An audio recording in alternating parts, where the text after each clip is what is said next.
subject of the press conference was this question about how is reform going to pay for so many of these kind of commitments, at the same time as talking about wanting to cut tax.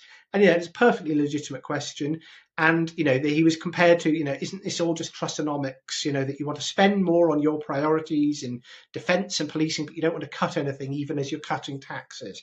And what Farage said, and I thought it was, it echoed what he talked about last week. He talked about, he immediately brought up Milei in Argentina, and he talked about the importance of setting out a clear direction of travel on the fiscal and economic shape of the country that you want to build. And in terms of that fiscal shape, his criticism of the Trust's Kwarteng budget was not the ambition to cut taxes and incentivize investment, and it certainly wasn't a criticism of their plans for supply side reform. He said that the problem with it, and he's absolutely right with this, is that they did not set out in thorough detail what they were going to be willing to cut in real terms in terms of public spending. Not even just, what are they going to restrain in terms of overall spending envelope growth over time. No. This was, what are you willing to cut? And I thought that was a really refreshing, healthy statement.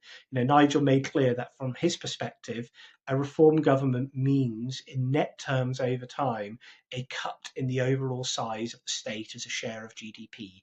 And it means real terms cuts in a range of areas. Now, what they will be over time, more will be set out. But we know already net zero will go under a reform government, as will HS2.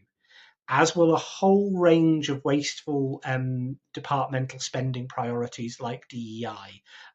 All of that will go in the bin, but there's a lot more to come. There will be more detail that we'll need to nail down as we get closer to government, to the next election, I should say, and the chance to be in government, because you never take anything for granted.